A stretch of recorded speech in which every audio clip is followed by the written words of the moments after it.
Bom dia, gente boa aqui do Instagram. A gente está aqui em mais uma reunião dominical e na nossa parte de reflexão, mas isso está bem.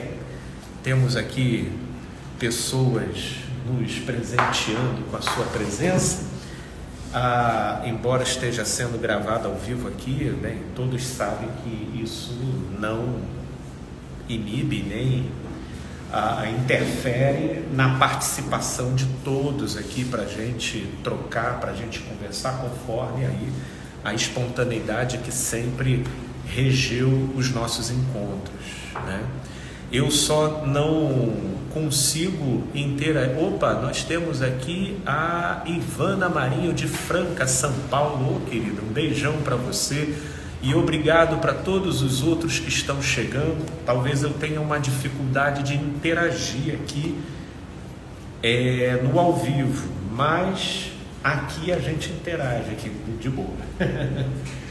Gente, é interessante que o que eu estava pensando conversar hoje, de uma certa forma, as nossas conversas antes desse momento aqui, elas sempre trazem uma confirmação, um indicativo. E conversando com a Leila trouxe aqui certos aspectos e pontos que estão bem dentro do que eu queria compartilhar e conversar aqui com vocês. Bom dia, Janinha, um beijo para você, querida, que bom que você está aqui. Nós vamos falar sobre discernindo a falsidade, o falso. Essa semana, mais exatamente na quarta-feira, né? Embora isso não seja uma novidade, muito menos algo inédito, mas na quarta-feira, não sei quantos acompanharam, a mídia explodiu com um caso que ocorreu em Valinhos, no interior de São Paulo, onde um pastor influencer que carrega em torno de si, creio eu que no somatório de todas as suas redes sociais, quase 500 mil seguidores, ele teve a Polícia Federal, junto com a Polícia Militar, assim vamos dizer, e não é invadindo porque isso tem autorização judicial, mas entrando na casa dele, prendendo ele em flagrante, no ato de ele estar fazendo ali, ele ainda tentou apagar, mas não conseguiu, que é o uso e o compartilhamento de conteúdos de pornografia infantil. E pasmem, né? Já não é a primeira vez que ele era indiciado. Ele já foi indiciado uma vez, porém o caso não teve repercussão. E agora, recentemente, mesmo já tendo sido advertido, a polícia, ao meu ver, parece que mudou a estratégia e já partiu para monitorar e pegar ele com a mão na botija, né? Porque, principalmente em se tratar de pessoa com alta popularidade, a facilidade com que essas pessoas têm de descaracterizar a coisa. Então, quanto mais materialidade você produzir na comprovação do que você está indiciando, né, maior a probabilidade da justiça conseguir ser feita, né? Então, até graças a Deus, a operação foi bem sucedida e está sendo conduzida agora para a investigação. E é aquilo que eu falei, nós não estamos falando aqui de nada inédito, né? Mas me chamou a atenção quando eu fui ler os comentários, né, das mensagens, E aí nos comentários, principalmente de notícias como essa, você vê muitas polarizações. Desde o eu sabia, falou que é pastor, eu já sei que é assim, tinha que ser, todo pastor é assim, até a outra banda de polarização. Eu tenho certeza que isso é perseguição aqui no Brasil. Eu tenho certeza, eu acompanho esse pastor, eu não tenho dúvidas de que ele jamais seria capaz de fazer isso. Isso daí é a perseguição que disseram que estaria para acontecer aqui no Brasil. E aí você para e fica assistindo essa gangorra polarizada da percepção das pessoas, e isso que me inspirou o ensejo para trazer essa reflexão. E aí, sinceramente, eu creio que um texto mais ilustrativo para a gente parar para pensar e refletir esteja lá no Evangelho de Mateus, no capítulo 7. No capítulo 7. A partir do verso 15. A partir do verso 15, onde Jesus ele vai a conversar e refletir bem dentro do enredo do que nós estamos falando aqui, por ocasião dessa situação ocorrida recentemente e que sinceramente reflete muitos outros casos e que não necessariamente saem na mídia, mas causam uma repercussão local, sobretudo um afetamento desastroso na vida imediata das pessoas que convivem próximo ao caso ocorrido. E aí no verso 15 diz o seguinte: Jesus: acautelai-vos dos falsos profetas, que se vos apresentam disfarçados em ovelhas, mas por dentro são lobos roubadores. Pelos seus frutos os conhecereis. Colhem-se porventuras uvas dos espinheiros ou figos dos abrolhos? Assim toda árvore boa produz bons frutos, porém a árvore má produz frutos maus. Isso tudo aqui parece óbvio, né? Mas a gente vai refletir, porque a gente vai precisar aprender a visualizar isso. Porque nessa geração de mídia, rede social, número de seguidores, likes e da potencialização do que significa popularidade e visibilidade, a gente precisa entender qual é a aplicabilidade disso que Jesus está trazendo aqui para o nosso tempo. E ele diz: assim, pois, pelos seus frutos os conhecereis. Nem todo o que me diz Senhor, Senhor entrará no reino dos céus, mas aquele que faz a vontade de meu Pai que está nos céus. Muitos naquele dia hão de dizer-me: Senhor, Senhor, porventura não temos nós profetizado em teu nome, e em teu nome não expelimos demônios, e em teu nome não fizemos muitos milagres?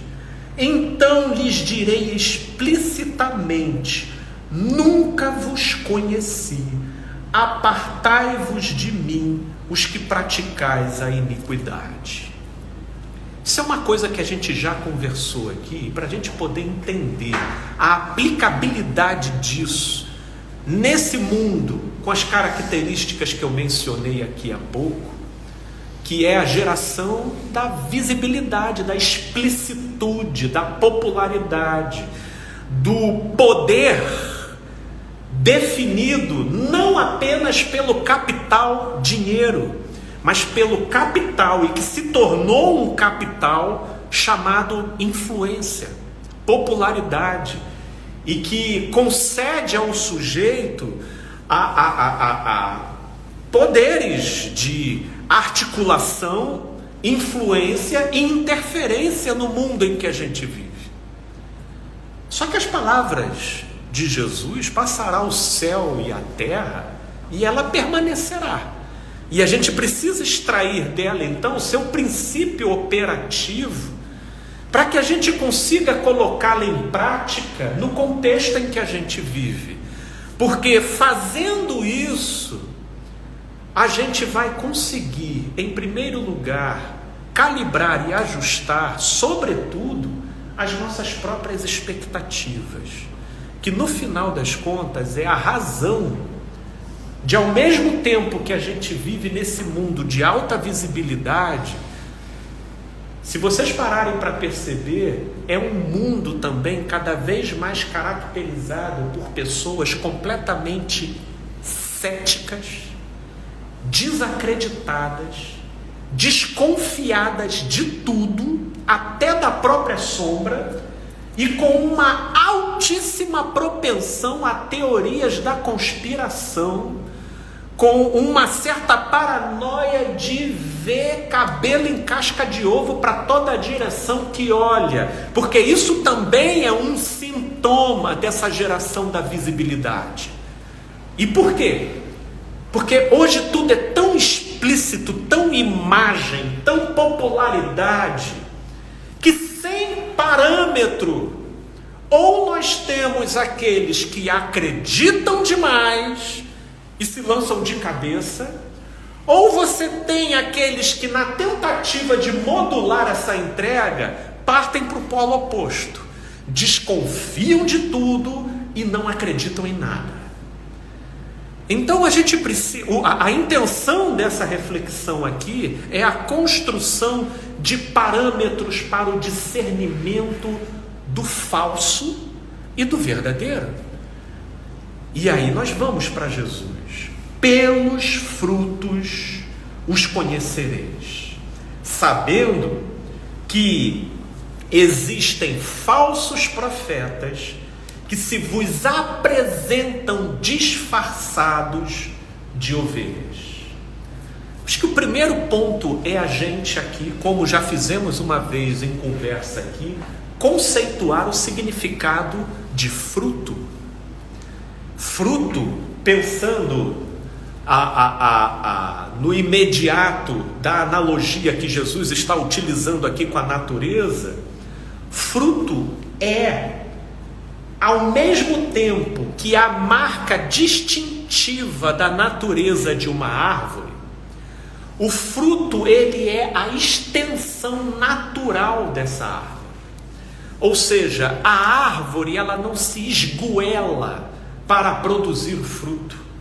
O fruto é simplesmente um processo natural e que nasce espontaneamente, porém, para os observadores externos é aquilo que, se você tinha dúvidas de decifrar o tipo e a natureza daquela árvore pelo tronco, pelo tipo de folha, pelo aspecto da árvore, o fruto tira qualquer dúvida.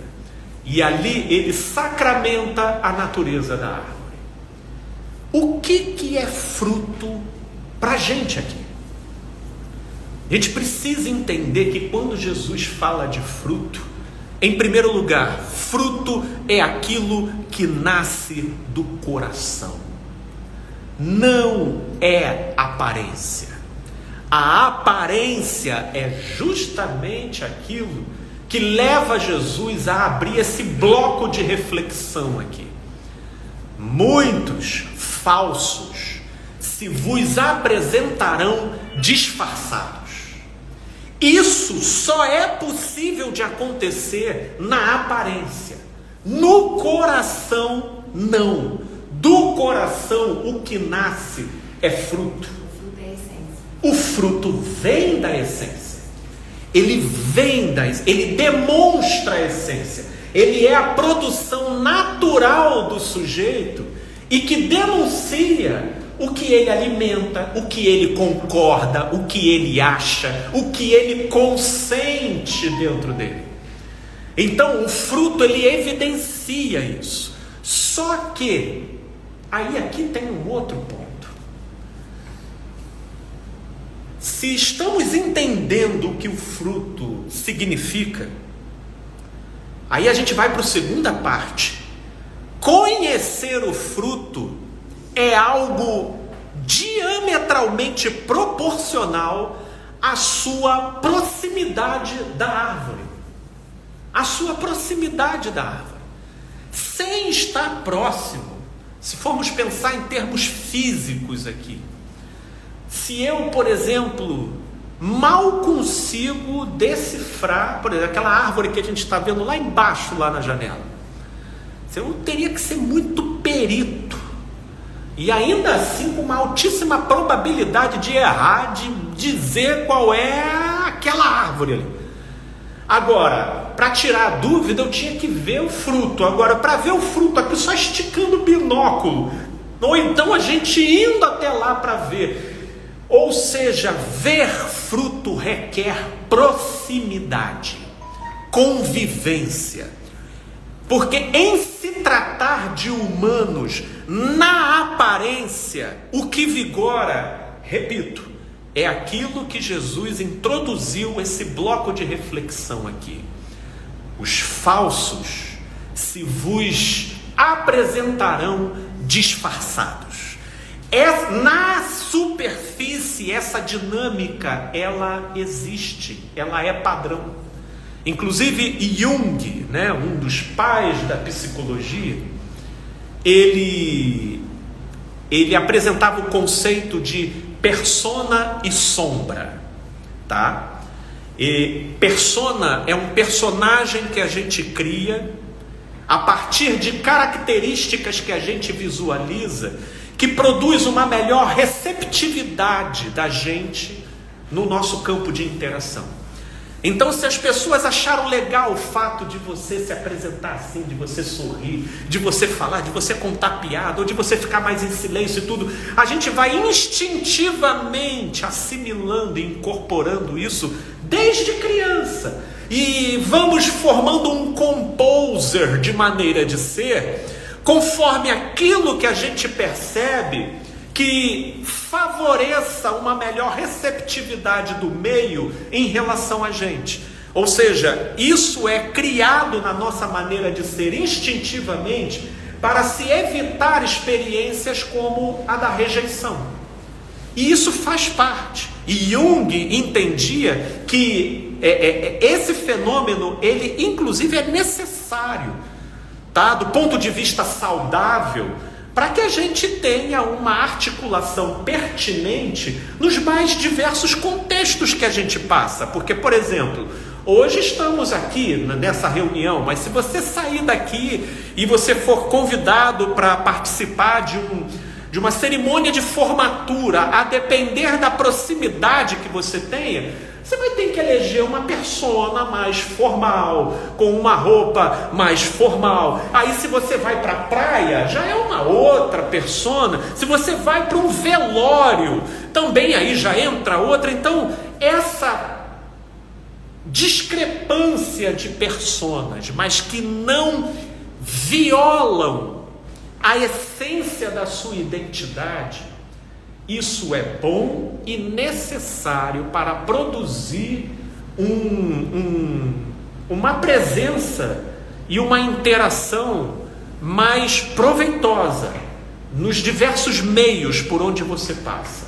Agora, quando a persona começa a criar muita distância de coisas que você carrega do lado de dentro, que você alimenta do lado de dentro, que você tem apegos e fissuras e fetiches do lado de dentro, e fica cada vez mais difícil de você explicitar essa realidade para o lado de fora, porque começa a criar conflitos e divergências conflitantes com os compromissos e as escolhas e as responsabilidades que você assume do lado de fora. aí a persona começa a criar aquilo que Jung chama de sombra da personalidade, que são características, tendências, impulsos, apegos, fissuras que o sujeito alimenta, porém que se retroalimenta do quanto o sujeito guarde aquilo trancado a 7 chaves sem que ninguém saiba.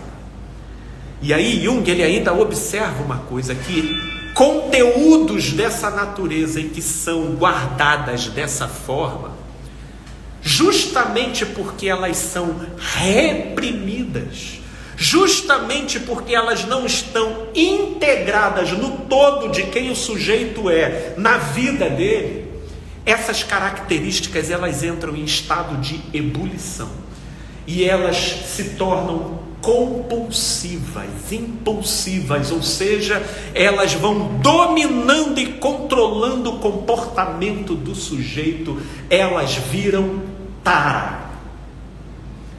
E aí agora vamos para o ambiente religioso. O ambiente religioso, ele é um ambiente notoriamente caracterizado pela moral norteadora e moldadora dos comportamentos. E o que é a moral? A moral é um acordo entre a maioria. Onde há um grupo, existe uma moral norteadora. Aqui, por exemplo, existe uma moral. E a moral, ela é esse acordo tácito mesmo, silencioso, que a gente vai fazendo e que vai demarcando aquilo que o grupo recebe bem e aquilo que o grupo recebe mal quando acontece. E às vezes isso é acordado formal e diretamente, e às vezes isso é depreendido tacitamente do próprio grupo. Você já percebeu, você chega em determinado grupo que eu falo, pá, né? Aqui não precisa nem dizer. Se eu falar que eu gosto da música X aqui, eu vou ser demonizado.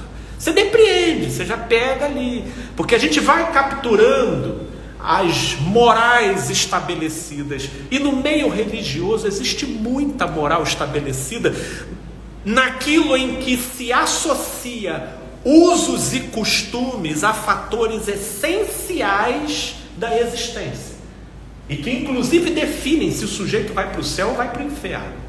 Então você vai ter grupos que você tem que se vestir assim, você não pode se vestir assado, você tem que comer assim, você não pode comer assado, você pode beber isso, mas você não pode beber aquilo, você tem que frequentar esses lugares, mas aqueles lugares você não pode frequentar, e tudo isso com muito recorte isolado da Bíblia para poder dar respaldo e transformar em doutrina, convencendo as pessoas de que transgredir essas morais comportamentais estabelecidas, o sujeito vai para o inferno. Uma vez estabelecido isso, você criou a ambiência perfeita para os falsos que na aparência se vos apresentam disfarçados de ovelha. Sabe por quê? Porque tudo que é imposto e que viola a espontaneidade individual de cada um, onde, pelo contrário, a espontaneidade individual de cada um fica a serviço de uma moral que uniformiza os comportamentos. Cara, eu vou dizer para vocês, é o ambiente mais fácil para você enganar todo mundo. Porque ao mesmo tempo que você chega nesses locais e você consegue depreender o que não é para você fazer, sob pena de você ser demonizado, cara, é muito simples você saber o que fazer para ali você, num curto espaço de tempo, cara, você virar diácono, de diácono, presbítero, de presbítero, pastor e, se der mole, presidente da convenção. É o caminho. Olha, Tudo que eu vou falar aqui não precisa do coração, tá? Basta você botar terno, tá? Já é olha, então vou te falar, botou terno e esse livro preto aqui, ó, debaixo do sovaco, cara, você já bate vários itens da lista do quesito. Já foi. Aí vamos pro próximo agora. Cara, tira esses colé maneira, colé, irmão, tal. Paz do Senhor. Paz do Senhor, varão e varoa. Varão e varoa, né? Paz do Senhor, varão. Paz do Senhor, Deus te abençoe. Pega esse repertório, pega esse vocabulário, ó, terno, vai me acompanhando. Terno, gravata, pá, e livro preto debaixo do sovaco. Agora pegou o repertório. Paz do Senhor, varão, ô varoa de Deus, louvado seja Deus, Deus te abençoe. A paz, querido, né? Estava até vendo aí um trend aí da internet dizendo que cumprimento de crente não é bom dia e nem colher, é paz do Senhor. Paz do Senhor. Aí você vai pegando a configuração. Paz do Senhor. Entrou no carro. Tudo isso, perceba que não precisa de coração, isso é visível, externo. Bota só música da Cassiane e Ana Paula Valadão, só deles, assim, pá, seleciona. Não, essa história de rapa só aqui. Aí não bota, mas não, só Ana Paula Valadão, Cassiane, bota essas de preferência em casa, bota alto, essas coisas. Gente, eu estou dizendo, você não precisa muito. Se você já fizer essas modificações aqui, calibrando isso na fachada, um outro ponto também, muito importante, tem culto no domingo, vai domingo de manhã e vai domingo à noite. Tem culto na segunda, na terça, na quarta, na quinta, na sexta? Vai na segunda, na quarta, na quinta, na sexta, mas vai seguindo a listinha. Vai de terno, vocabulário calibrado, entendeu? Se no meio religioso você vê que a moral presente, ela também exerce regulação de atribuição hierárquica da profundidade espiritual das pessoas pela via do seu histrionismo durante a oração, porque isso acontece. Tem ambientes onde você percebe que se você se permitir dar uma pisada, soltar um glória mais alto, embolar a língua e dar até uma girada, pronto, acabou. É uma exteriorizada, assim. É uma exteriorizada que você convence. Fala assim, olha ali, ó, que sujeito ungido. Você vai ser pastor, hein? Ó, se o cara, inclusive, falar bem, né? Se o cara tiver aquele talento, né, de camelô, sabe assim, o cara vende bem, então você bota um relógio na mão dele, você, meu irmão, você vestido assim, de terno, então, com esse argumento, meu inferno da camisa, não, e aí você tem que melhorar essa vocação. Mas aí, sabe o que eu estou percebendo também, Cláudio? Depende da igreja que você vai, porque tem umas igrejas aí agora que está pintando parede de preto, sabe, está começando a permitir tatuagem, aí, isso, então, está começando a permitir, só que aí, aqui eu estou pegando as mais tradicionais, se você for pegar as mais modernas, está adequado, ali é só você dar uma burilada em certos aspectos ali, que a depender da moral reguladora do ambiente, a coisa vai funcionar da mesma maneira, e aí, uma vez feito isso, a expectativa do pessoal envolvido vai vendo, olha, tem um homem de Deus ali, um homem de Deus ali, um homem de Deus ali, um homem de Deus ali, um homem de Deus. Aí o homem de Deus vai seguindo essa esteira de diácono, ele vai para presbítero, de presbítero vai para pastor. Agora, e o coração do sujeito? Às vezes o coração do sujeito Lá no início, quando ele entrou na igreja, ele tinha as mesmas coisas. Só que o coração do sujeito, ele está vindo ali cheio de complexos, de inferioridade, de rejeição. E aí ele vai percebendo que, no que ele vai se adequando aos usos e costumes do local, burilando a forma de falar, a forma de se vestir, aquilo que ele frequenta, aquilo que ele consome, aquilo que ele ouve, tudo na aparência, na exterioridade e visibilidade, ele vai recebendo um acolhimento e uma receptividade, e que, obviamente, no modo como isso vai acontecendo, é com todo mundo dizendo para ele: Deus tem um plano na tua vida, varão. Deus tem um plano na tua vida, Deus vai te usar muito, meu irmão.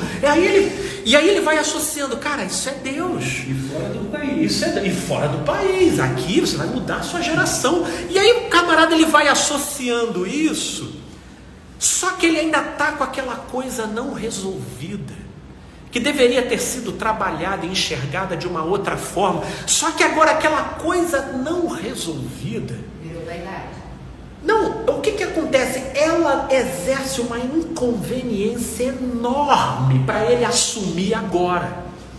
Diante de toda essa visibilidade e credibilidade que ele está conquistando diante do grupo.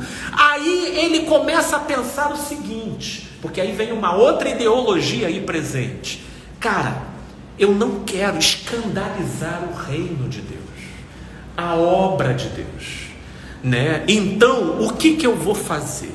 Já que Deus não me liberta, o melhor que eu posso fazer para a obra é esconder.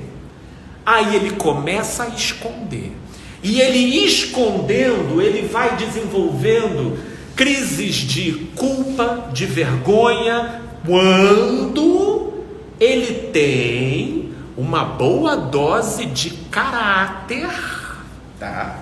E uma índole positiva. Só que essa vergonha e essa culpa, ela vigora só um certo tempo.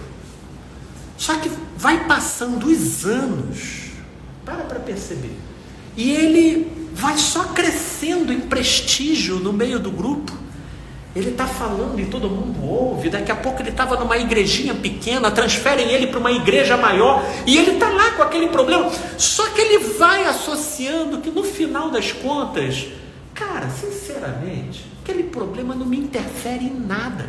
Maquiou, né? Não trava em nada. Porque, eu no início ficava com uma sensação de que mais cedo ou mais tarde Deus ia vir pesando a mão sobre mim e acabando com a situação. Estou sempre me dando bem, está todo mundo me reconhecendo, eu estou sempre devagar, mas um degrau aqui, outro degrau ali. Aí começa a desenvolver o cinismo.